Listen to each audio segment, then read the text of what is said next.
Good evening. Welcome to the November 1st, 2016 meeting of the Milford Planning and Zoning Board. May I ask you at this time to please rise for the Pledge of Allegiance and a moment of silence.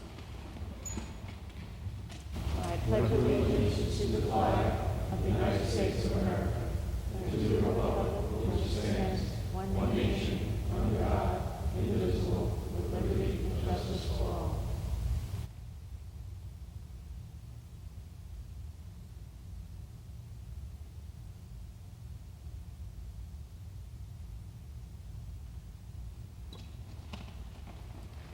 Thank you.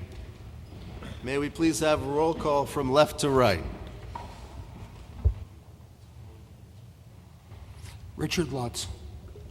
Mike Dolan. John Grant. Edward Mead. Carl S. Moore. Scott Marlowe. Tom Nickel. Tom Panzella. Jim Quish. And I'm Anthony Sutton, Board Chairman, and we are joined this evening by David Sulkus, City Planner, and Phyllis Leggett, Board Clerk. Before we begin the agenda, one announcement of a postponement. Item number 7 under New Business, Section E, 335 Meadowside Road is not on the agenda and is postponed.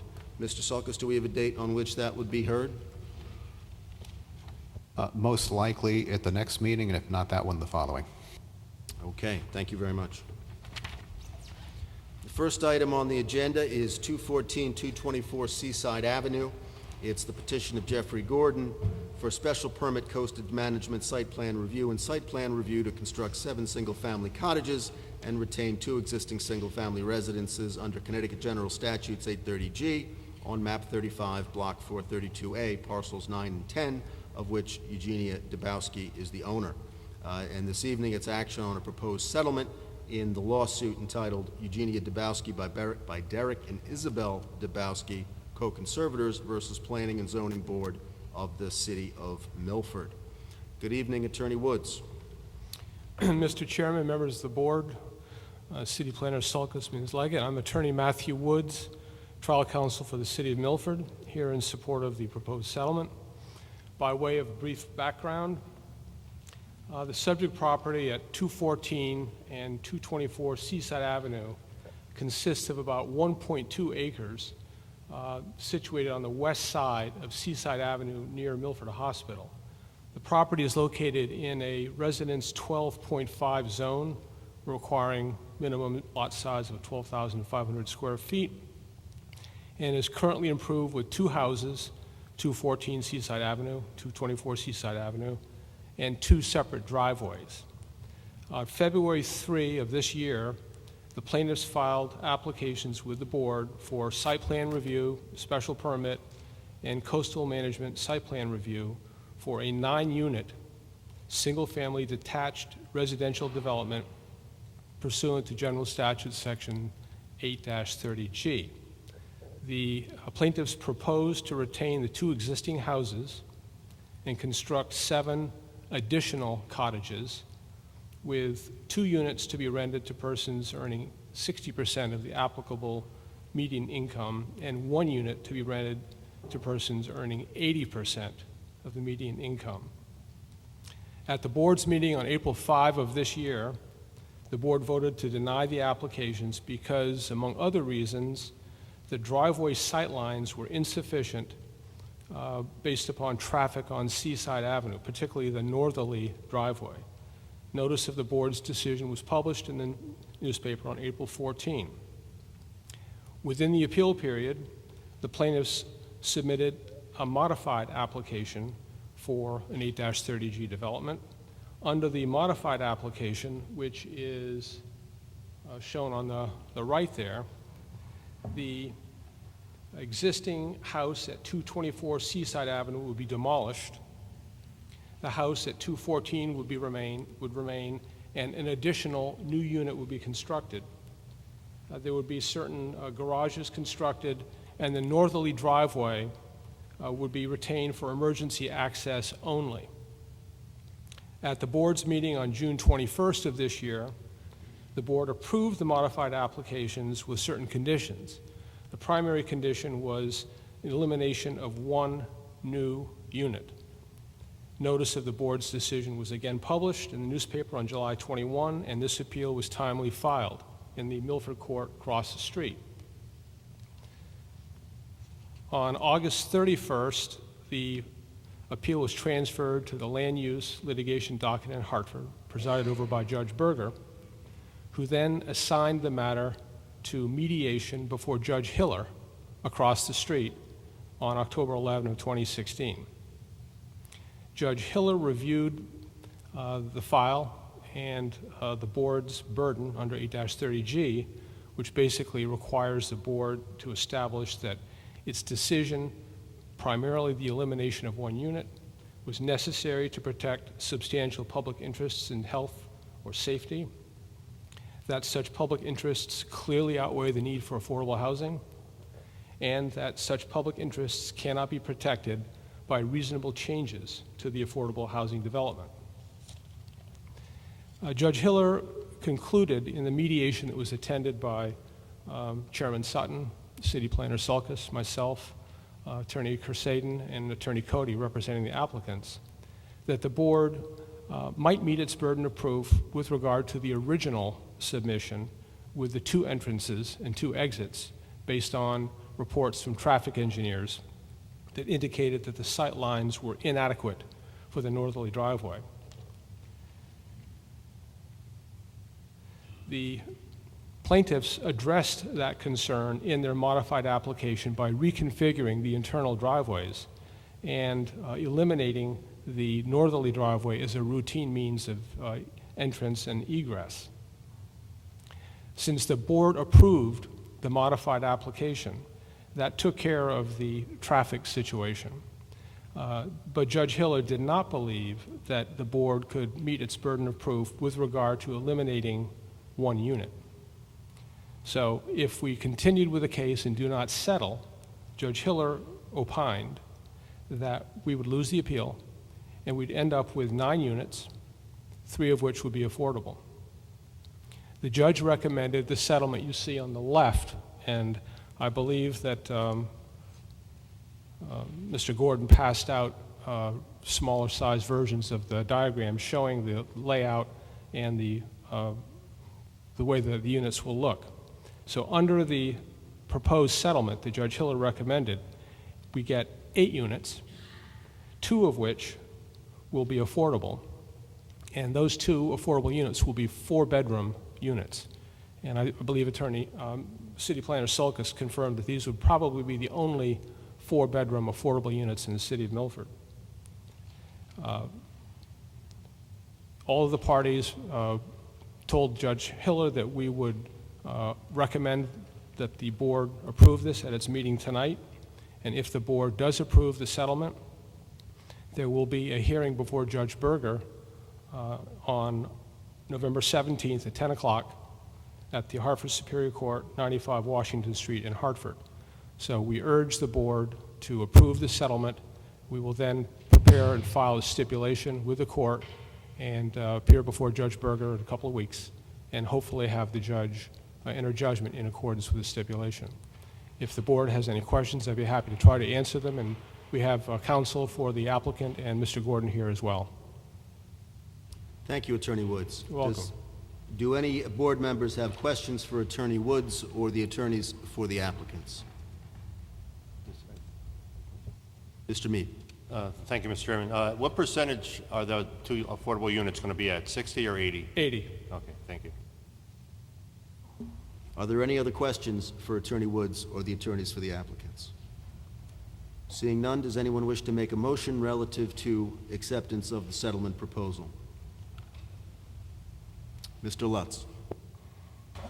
I motion that we accept the settlement proposal. Is there a second? I'll second. Mr. Grant. Does anyone wish to be heard on the motion? Seeing none, we'll call the question to a vote. All in favor? All opposed? Mr. Quish. Sorry. The motion passes. Thank you. Thank you, Mr. Attorney Chairman. Woods.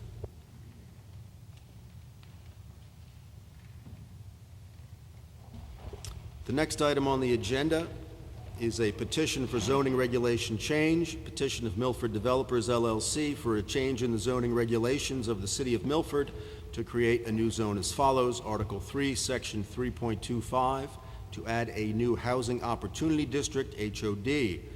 This proceeding that we're taking up this evening is pursuant to a remand by the Connecticut Superior Court, and it does not constitute a new application.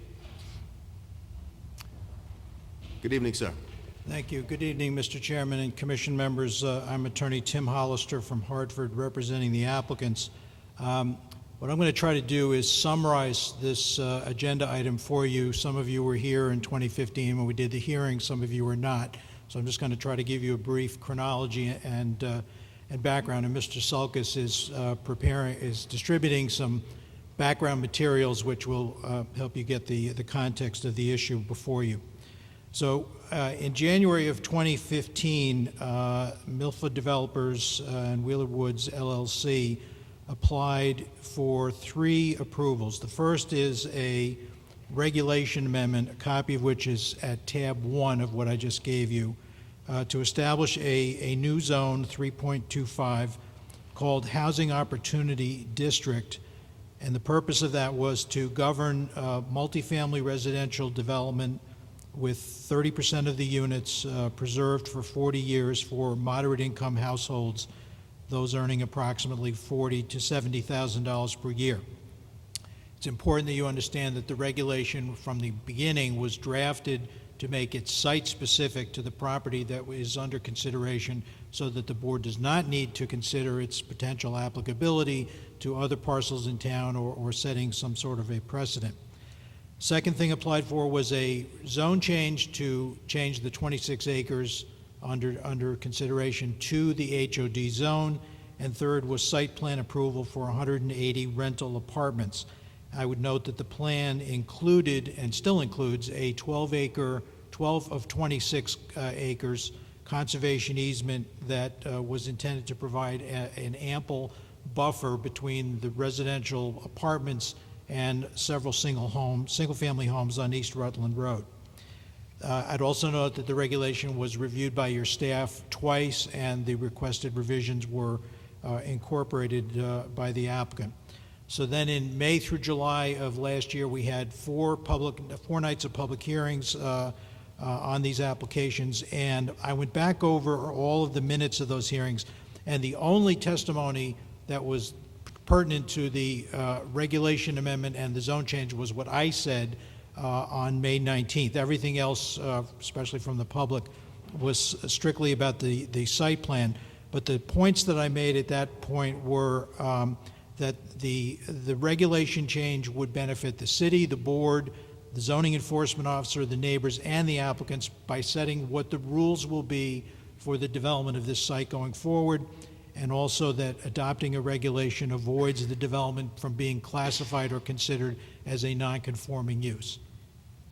In July 2016, the Wetlands Commission issued a permit with extensive conditions, all of which were agreed to: 12-acre conservation easement, cleanup of the site, enhanced water quality protection, testing during construction for hydrocarbons and other pollutants, sediment and erosion control, protection of more trees, control of invasive species, and control of pesticides, all agreed to.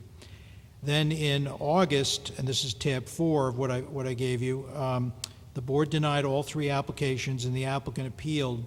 And we now have a decision from the Superior Court, and this is tab 5, and if at pages, the last 2 pages, 17 to 18, what the court said basically was directing approval of the site plan subject to final conditions, but then remanded the case to this board to decide whether, and this is what's before you tonight, whether in light of the site plan approval, you would also wish to adopt the regulation change and the zone change.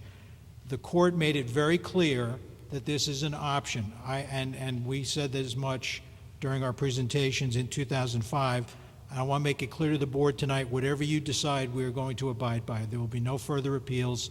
We prefer the regulation and the zone change. If you don't adopt it, we will go on and proceed as the court said that we can do without the regulation change.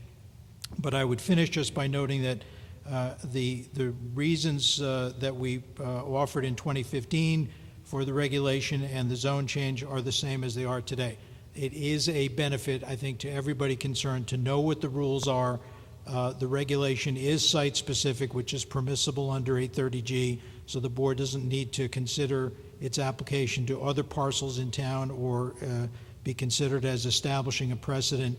And as I noted, the regulation itself was reviewed by your staff and revised as requested.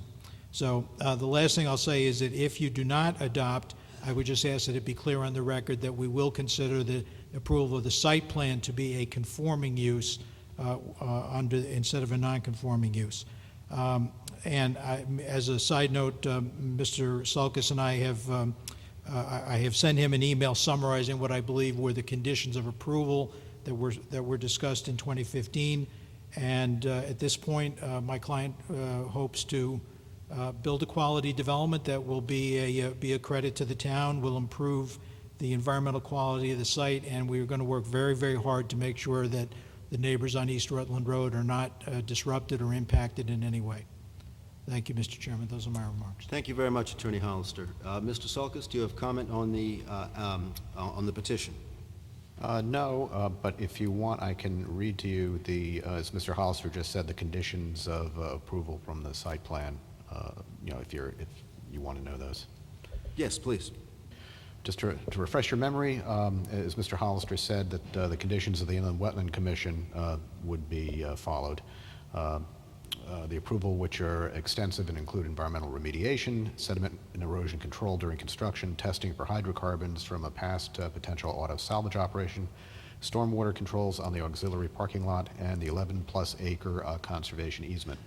Number 2, the access from the developed area to East Rutland Road will be used for emergency purposes only, will be outfitted with locked gates accessible only to emergency personnel, will be kept in a clear and passable condition at all times, and will not be open for vehicular access or recreational pedestrian use. Number 3, the affordability plan will be updated to incorporate current median income data and 2017 fair market rent limits, and a final plan will be approved by the city attorney prior to commencement of residential leasing. And finally, the applicant will reactivate the inactive traffic light on Wheelers Farms Road at the site's entrance onto that road. Thank you, Mr. Sulkus. Are there questions for Attorney Hollister or Mr. Sulkus from the board? Mr. Grant. Just for either Mr. Sulkus or the attorney. You said that if this zone change was made, that it would be only for this particular piece of property. My question would be, if we create a new zone, I think you said that no one can come back to the city and say, we want to change what we have now, like say the piece of property next to it says we want to change it to this zone. Could somebody do that?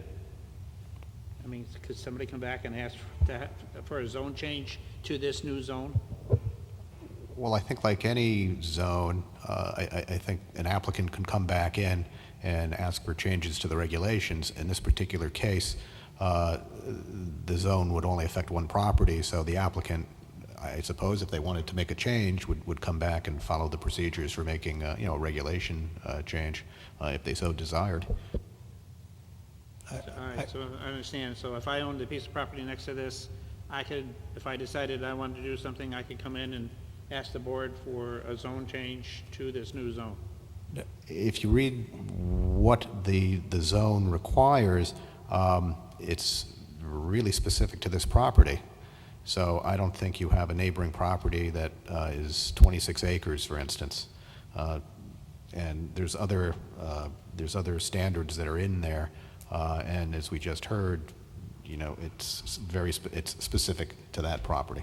Yeah, Commissioner Grant, I can, if you look at tab 1, page 5 at the bottom, those are the specific criteria that Mr. Sulkus was referring to. There's no other parcel in the city of Milford that meets those criteria.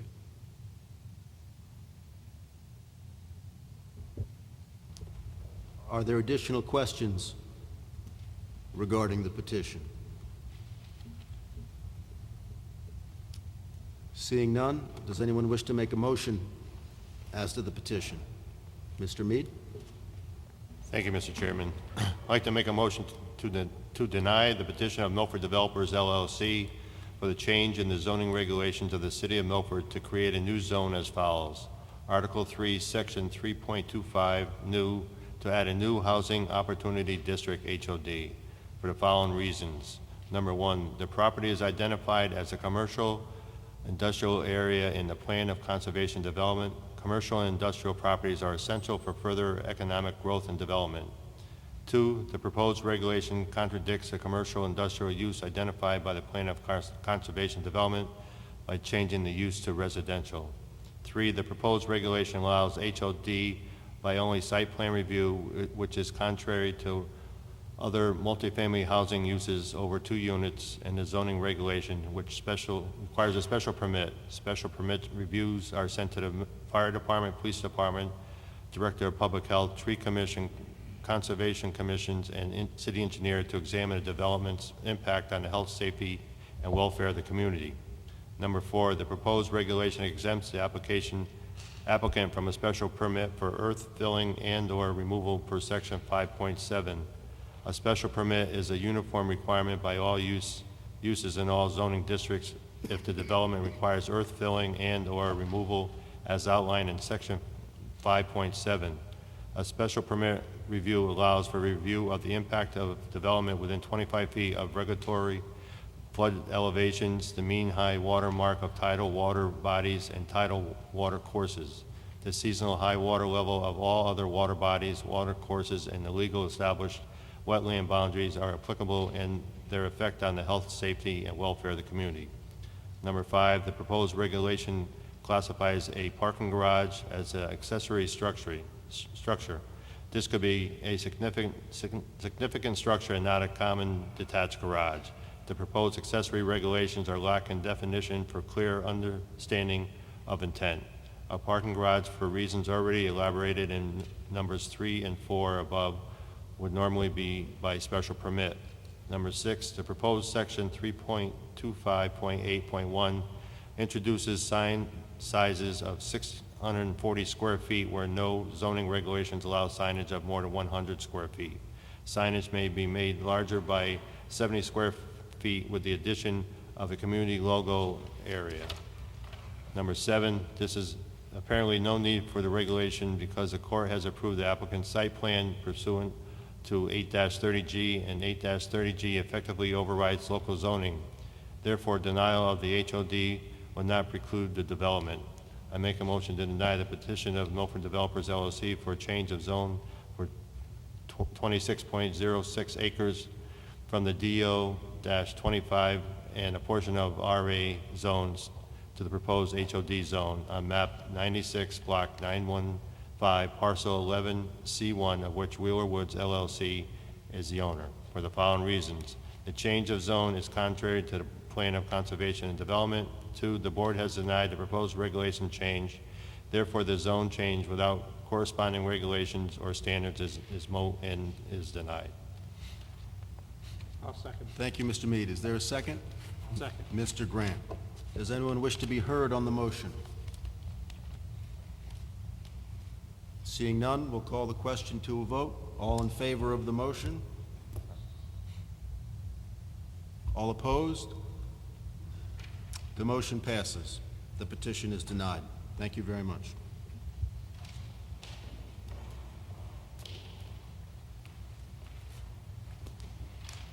The next item on the agenda, Hold that after, he's gonna be late, so do my notes, do my, Okay. He's gonna have babysitters.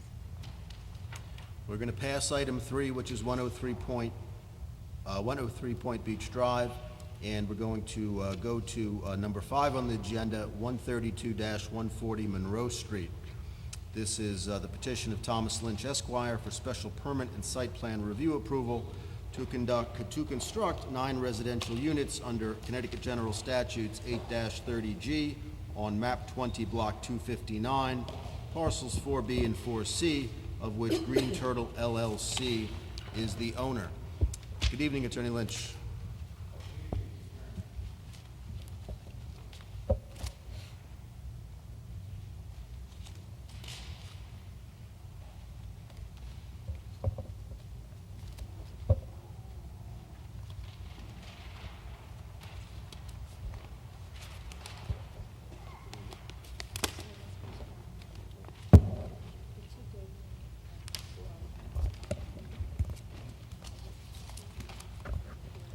Mr. Chairman, members of the board, good evening. Just for the record, my name is Thomas Lynch. I'm an attorney with the law firm of Lynch, Trimbicki, and Boynton. My office is located here in Milford at 63 Cherry Street. And I'm here tonight with my client, Buddy Field, who is the principal of Green Turtle LLC, the owner of the property located at 130 Monroe Street, actually 132-140 Monroe Street. And I also have with me tonight Washington Cabezas from Cabezas and DeAngelis Engineering Firm from Bridgeport, who's put together the site plan that was submitted to you prior to tonight for your review. And then lastly, along with us is Stephen Ullman from Glastonbury. Steve is a traffic engineer who has put together a report that he's going to submit to you tonight to speak relative to the impact of traffic exiting this project onto Monroe Street. So, to begin with, this is an application that's brought to you under the parameters of Section 8-30G of our state statutes, the Connecticut Affordable Housing Act. The proposal is for site plan approval and a special permit pursuant to the terms of the statute for a 9-unit multifamily residential development on this site. The site is located on the northerly side of Monroe Street. I believe we all know where the property is located, heading down towards Wildermere Beach. It's easterly of the intersection of Naugatuck Avenue and Monroe Street. And it's in an area that really has a combination of a lot of different uses. Directly across the street from the property is one of the largest condominium complexes in Milford, the Heritage Sound complex with some 185 units. Also adjacent to that is the Milford Beach Apartments, which contains some 140 residential units.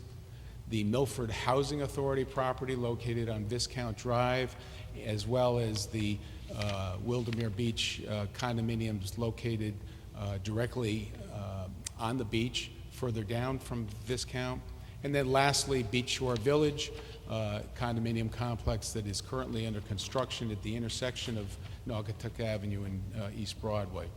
So all of these multifamily properties have been developed over the years across the street from this site. So I think that this application, again, even though it's presented to you under the gamut of Section 830G of our statutes, really is an anomaly because the proposed development is in harmony with other developments in the area. The property consists of approximately half an acre, and this board back in 2011 granted a subdivision application and approved a subdivision application to Howard Backash to take the property, divide it into 3 lots. Adjacent to these 2 lots that are shown on SP1 of your plans is the property at 128 Monroe Street, which was developed as a single-family house and is built in, I believe, 2012. This property is the combination then of the other 2 lots from that subdivision map. So again, it consists of approximately a half an acre in size.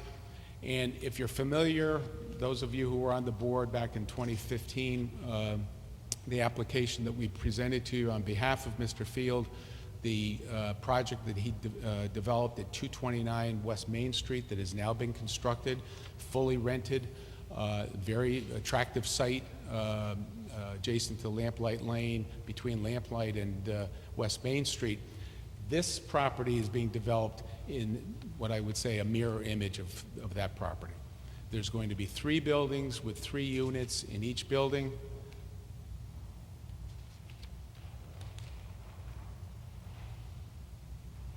SB2 shows the layout. On the easterly side of the property, 2 buildings will be constructed with 3 units in each of those buildings, and then on the northerly side of the property, there'll be an additional building. The gross floor area of each unit is approximately 1,500 square feet. There's 2 bedrooms in each of these units, and the property also accommodates 20 cars. There's 20 parking spaces between the combination of the garages and the on-site parking, so clearly enough parking to accommodate the units themselves with the garages and the additional parking on site. One feature that this board has always been looking for, and it's been discussed in prior applications, is accommodating snow removal. There's an area on the easterly side of the property that's going to be gated where the apron currently is, and that's going to be designated as a snow shelf area. Mr. Panzella is always curious as to where we're going to be putting the snow, and on this project, that's where the snow is going to go. I'm not going to get too involved in a discussion as to the background and the ramifications of the state statute that we're bringing this application under. I believe this board is well versed with the statute and how it applies. But I'd be remiss if I didn't have it as part of the record that Milford is one of the towns in the state of Connecticut that does not have 10% of its housing stock dedicated to affordable housing. And as such, Milford is subject to the terms of the statute, and we bring this application to you. My client owns the property. He doesn't have an option to buy it. He doesn't have a contract to buy it. He's the actual owner of the property, and he's entitled to the protection that the statute affords a developer who wants to develop his property in accordance with the statute. The plans call for 9 units. We have 3 of the units designated as affordable. 2 of the units will be set aside for persons who meet the income guidelines of 80% of the state income guidelines based on Milford's per capita income. And 1 of the units will be set aside for an individual or a family that will meet the standard of 60% of the state guideline. I've given to you a handout that basically shows the exhibits that we wanted to make reference to tonight. The first is the compliance plan that was put together, and I have to say to you that this plan was submitted. David had forwarded it to the Community Development Director's office for review. I spoke to Sheila Davis, a new staff member at the Community Development Office who does review the compliance plans. She had a couple of minor changes that she had proposed.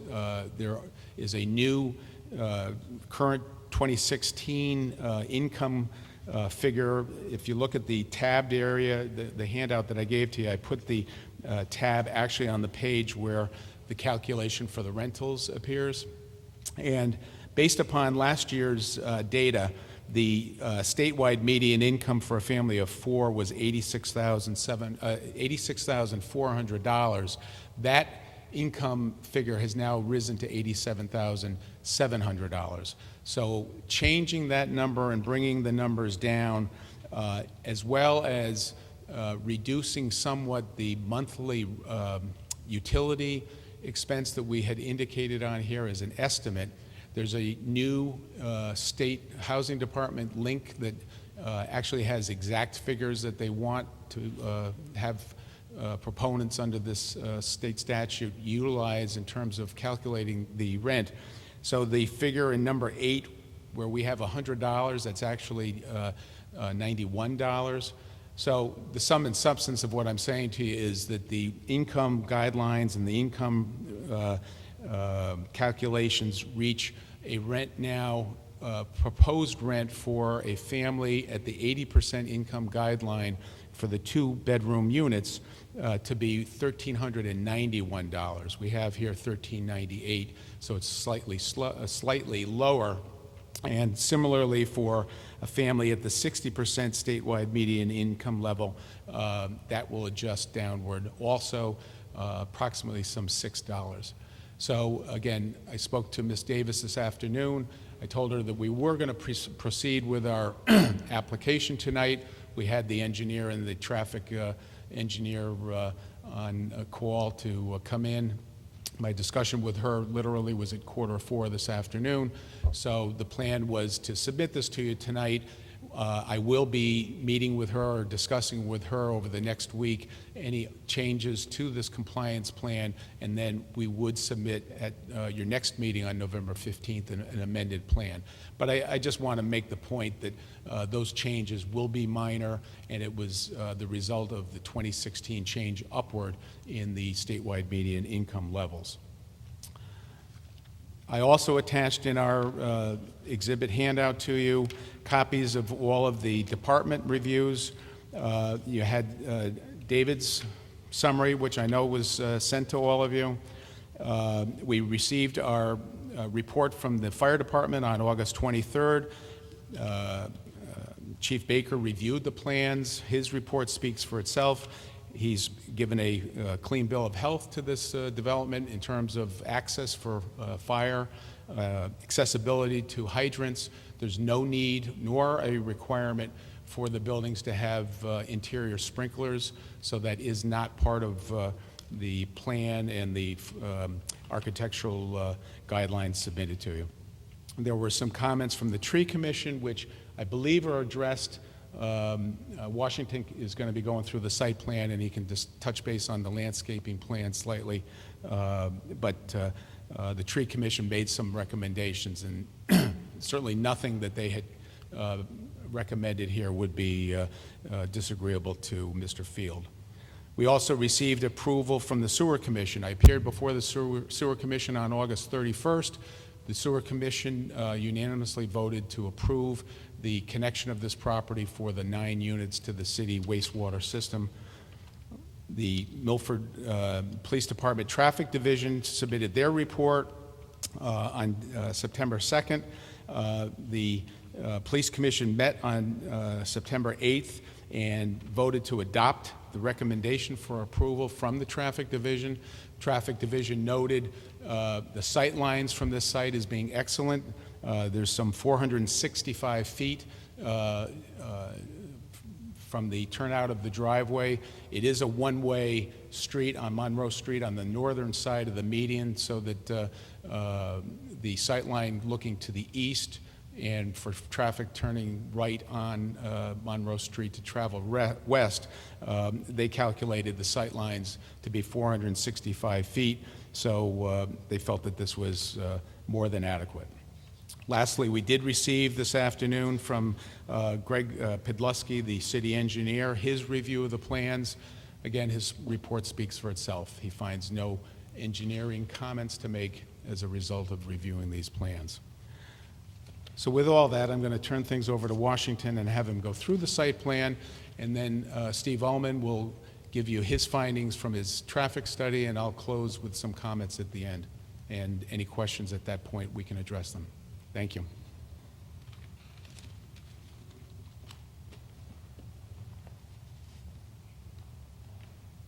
Good evening. I'm Washington Cabezas from Cabezas DeAngelis Engineers and Surveyors. I have a little bit of an updated grading and utility plan, speaking with Greg Pedlusky over the past couple of weeks. I just want to hand that out to you.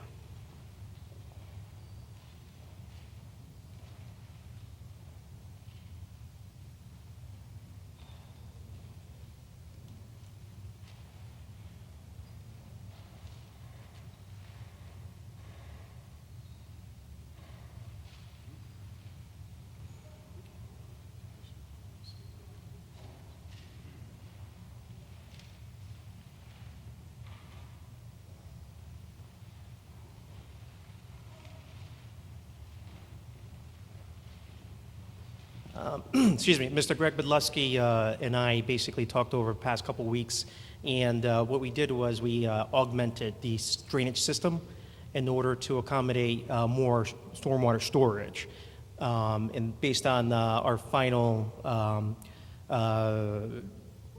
talks about the actual storm drainage calculations analysis, this is the final result that he recommended, and he basically is okay with. Attorney Tom Lynch already went over basically the survey on page 1, which goes over the boundary, easements, topography, and underground utilities.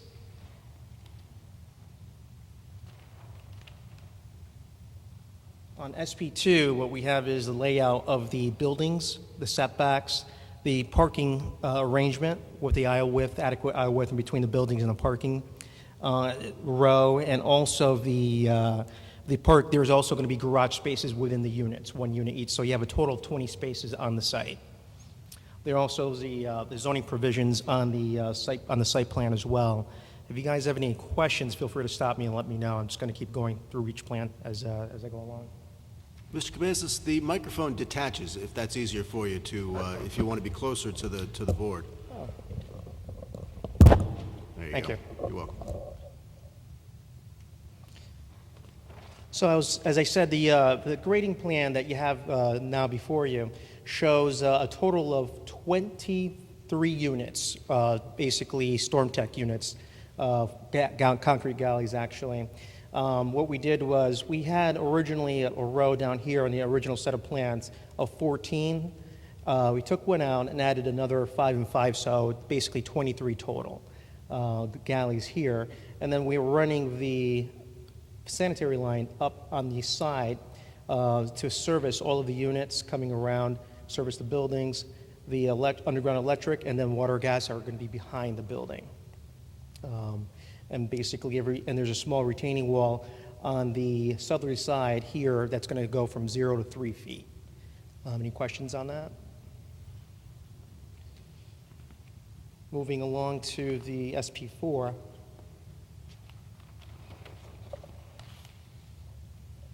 We have a soil and erosion controls on the site. What we're proposing is to put silt fencing or filter fabric fencing all the way around the boundaries to retain any soils from coming off the site. Stockpile locations here in this open area back here, and a large anti-track pad for construction vehicles. On SP5, we have our landscaping and lighting plan. The landscaping that's proposed here is based on the calculation that is required, and we actually exceeded that calculation by adding more plantings right in the islands in front of the buildings here.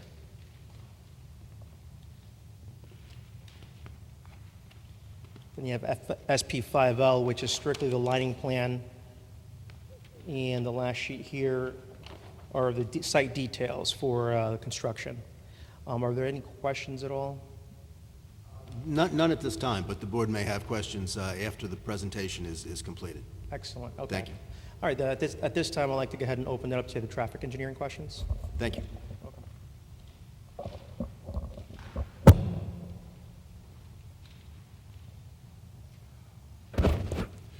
Good evening. My name is Steve Ullman. I'm a professional traffic engineer in the state of Connecticut. I'm with Alfred Benish and Company out of Glastonbury, Connecticut.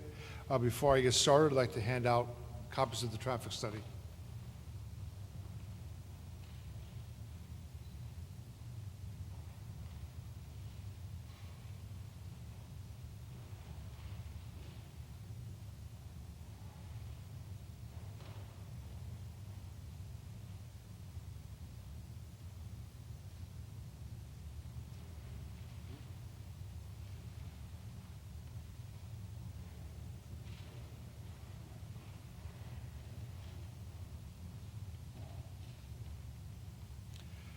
Good evening. This is a 9-unit housing development, townhouses, if you will, with 20 parking spaces. First, the site distance from the proposed driveway. We did traffic counts in June of this year, and we measured the speeds along Monroe Street westbound. The 85th percentile speed along Monroe Street was measured at 29 miles an hour. That requires a minimum site distance of 335 miles, 335 feet, to be able to safely exit the site, to be able to look to your left to see vehicles. As the police report stated, they found 465 feet. I stopped measuring at 350 feet. There was more than sufficient site distance looking towards the east for people exiting the site drive. As you know, Monroe Street's a one-way couplet. We're on the northern side, which is one-way westbound. The eastbound side has a cut-through approximately 300 feet east of our site. Sitting on our site driveway, you can see the people who want to do a U-turn to come back. I received the latest 3-year crash data from the Milford Police Department. essentially along Monroe Street between Viscount to the, Nettleton to the east and Maplewood Viscount to the west. There were a total of 9 crashes reported in the latest 3-year period. 3 of those crashes involved striking of animals. 2 of the crashes involved people leaving the roadway. 1 was a rear end. 1 struck a parked vehicle. And there were 2 at the intersection of Maplewood at Monroe. One of those crashes was a vehicle ran the stop sign. The other was an angle accident, and no fault was noted. I then did a trip generation calculation based on the Institute of Transportation Engineers' latest edition of trip generation, the 9th edition. There are 2 land uses that apply to this. One is land use 221, which are low-rise apartments. The other is land use 230, which are townhouses or residential condominiums. The significant difference between the 2 is 221 is rental, where 230 is owner occupied. From a trip generation perspective, they're pretty close. 230 is a little bit lower than 221, so I use 221 as the appropriate land use. There would be a total ADT estimated for this development of 59 trips entering and exiting the site. During the AM peak, there would be a total of 8 vehicles entering or exiting the site, 2 of them entering, 6 exiting. During the PM peak, there would be a total of 8 vehicles again, 5 entering and 3 exiting. When we did our traffic counts, we found that westbound along Monroe Street, there are 94 vehicles traveling westbound in the morning peak hour and 233 vehicles traveling westbound in the afternoon peak hour. I did level of service analyses for the driveway for vehicles exiting the site during both the AM and the PM peak periods, and the analyses show that vehicles attempting to exit the site will experience a delay of less than 10 seconds on average per vehicle, which is level of service A. If you have any questions, I'm here. It's our opinion that this development can be constructed and the roadways in the vicinity of it will operate safely and efficiently throughout the day. Thank you, Mr. Ullman. Attorney Lynch?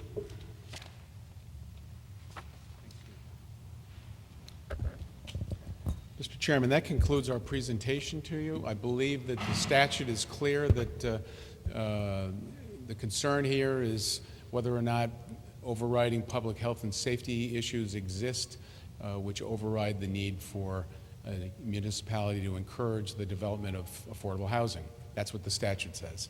And I think it's clear that the record that we've submitted to you tonight, the review of the project by all of the city departments, from that perspective, as well as the submission of our traffic report, shows that we met the standards of the statute. I'd ask that you approve this application. Thank you. Thank you, Attorney Lynch. Mr. Selkis, do you have comment on the petition? Not at this time. Thank you, Mr. Selkis. At this time, do members of the board have questions for Mr. Lynch or the other members of his team? Mr. Nichol. Yeah, what is the distance between the sidewalk and the first unit, 132A?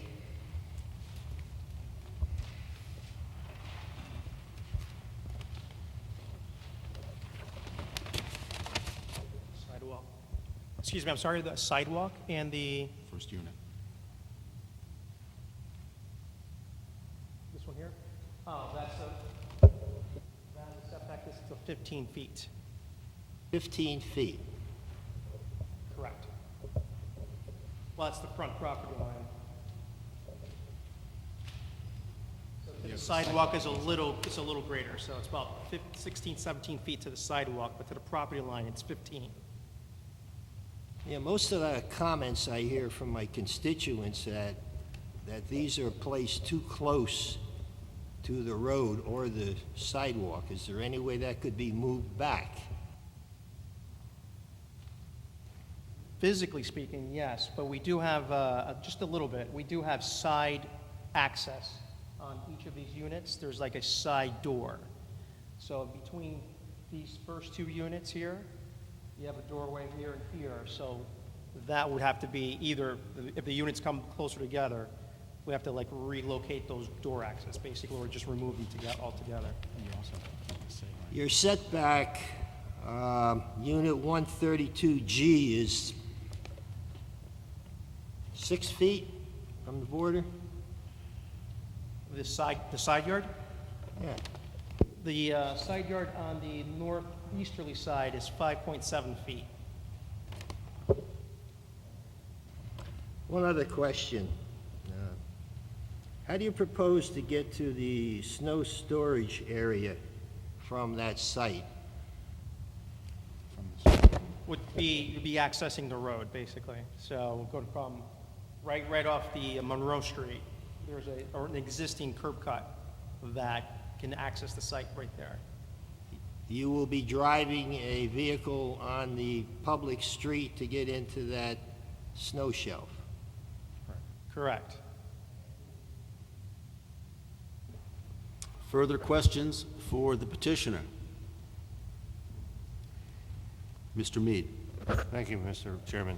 The 3 units in the rear on the left, they're built outside the setback line. Did you guys get a variance for that? There's no need to. It's an 830G. The setbacks are not applicable.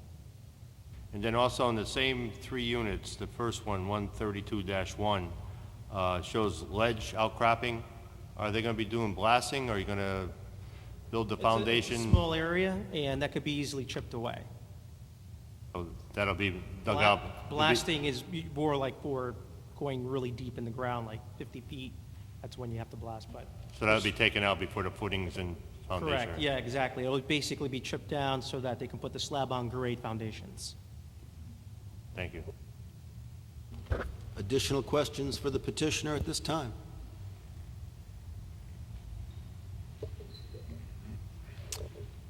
Thank you. Seeing none, at this time I'd like to open the portion of the public hearing where we ask for public comment. If I can go over some of the ground rules of the public hearing before we begin receiving public comment, I would ask that when you approach the podium, please clearly state your name and address. Please spell your name for the record. Please address all of your comments to the commission and not the petitioners. And please try your best to keep your comments as clear and concise a manner as possible. I don't think we have many people here tonight that will be speaking, but please be mindful of trying to keep your comments to about 3 minutes. If you have more to say, you can certainly come up and speak again after everyone has had the opportunity to speak. First, as I call for public comment, is there anyone that wishes to speak in favor of the application? I would ask you to come forward at this time. Seeing none, I'll ask people who are opposed to the application to please come forward, one at a time.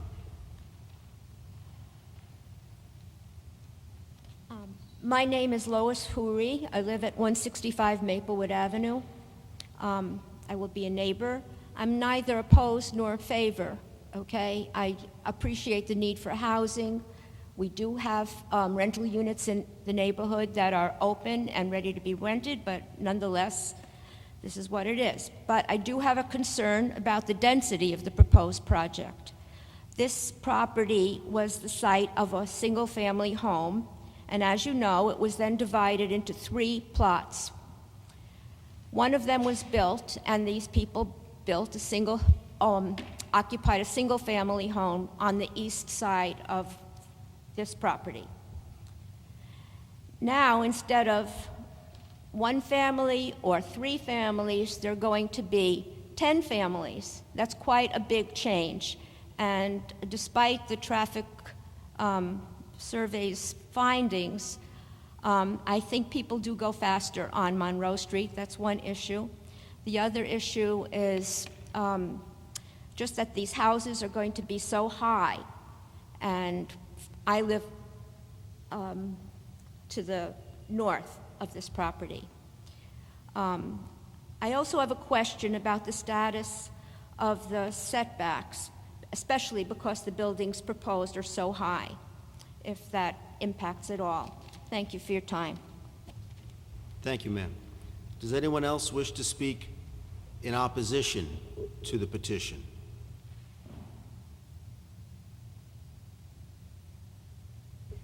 Seeing none, I'll invite the petitioner, if they wish to respond to public comment at this time. Thank you, Mr. Chairman. The only comment is to address the woman's concern. There is going to be a vinyl fence that's shown on the site plan that will traverse the boundary of the property to afford privacy and a buffer between the development and her residence. And knowing the houses on Lamplight Lane and their proximity to Mr. Field's other project on West Main Street, I think that between that and plantings, there has been a sufficient buffer in that area. I know there were some concerns that were raised from the neighbors initially in the area relative to that project, and actually those homes were much closer to the rear boundary of this property. So I think with the fencing, it would address that. Other than that, we ask that you approve the application as it stands on its merits. I will add for the record that if the board saw fit to act on this, the numbers that are in the compliance plan can be submitted, and any approval could be conditional upon the Office of the Community Development Director reviewing those numbers and sending notice to Mr. Sulkus that they meet the standards of the statute. Thank you. Thank you, Attorney Lynch.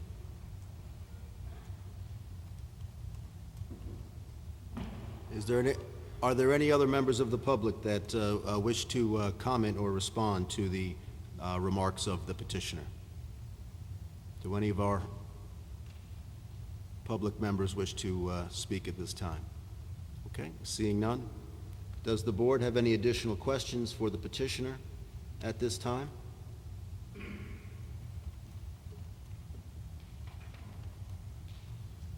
Does anyone on the board see any reason as to why we should keep the public hearing open at this time?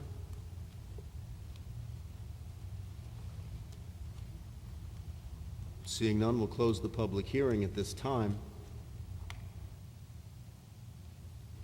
Does anyone wish to make a motion relative to approval of the petition or a motion to put a vote on that off to the next meeting? Mr. Quish. You know, we did get a substantial amount of information in front of us, the traffic report, and I'd like a little bit of time to just be able to read that, and maybe we push this off till the next meeting. Thank you, Mr. Quish. And we will do so. We will table the matter for till the next meeting, which would be Tuesday, November 15th. Mr. Sulkus, is there anything else that we have to do at this time before proceeding in that manner? No. Thank you very much. Next item on the agenda, 103 Point Beach Drive. Mr. Pusey, is he here? This item is 103 Point Beach Drive, Zone R5, petition of Mark Pusey for special permit approval to construct a swimming pool on map 30, block 642, parcel number 1, of which Dr. Jeffrey Hoos is the owner. Good evening, Mr. Pusey. Good evening, Board. Thanks for hearing me again. Board, I was before you the first meeting in September. It was for the same application. The board approved the swimming pool at a new single family that I'm building at 103 Point Beach Drive. After the board approved the application, the pool company went to pull the zoning permit, and the pool that we submitted to the board actually differed from the survey. The survey showed a different dimension, although the pool was the actual dimensions that was going to be constructed. The surveys really didn't show the actual pool plan, so we resubmitted a new survey along with the original pool application for your review.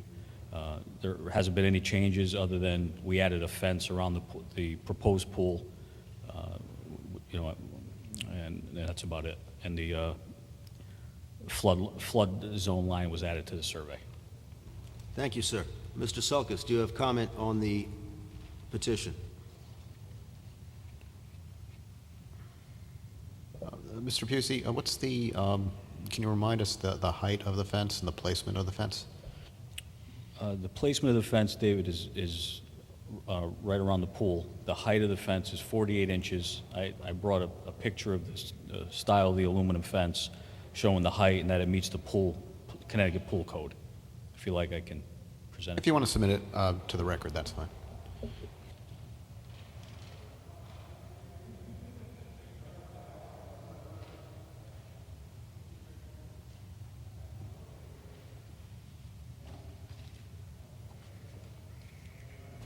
Are there any questions from the board for the petitioner, Mr. Sulkus?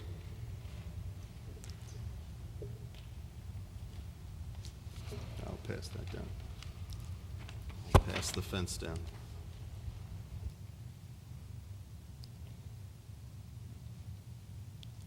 Are there any members of the public that wish to be heard on this application?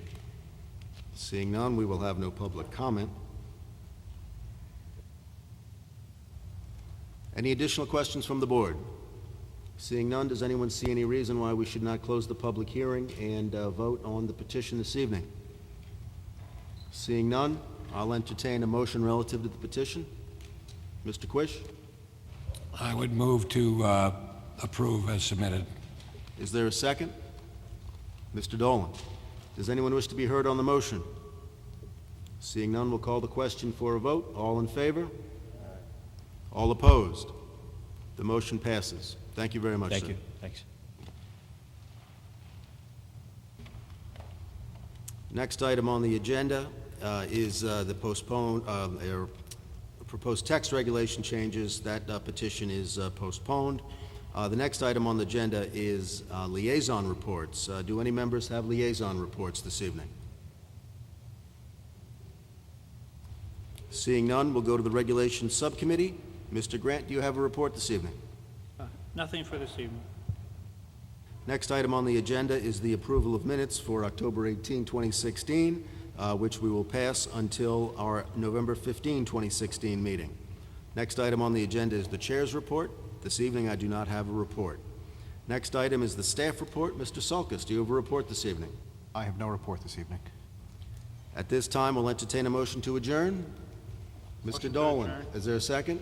Mr. Grant, we stand, all in favor? Aye. We stand adjourned.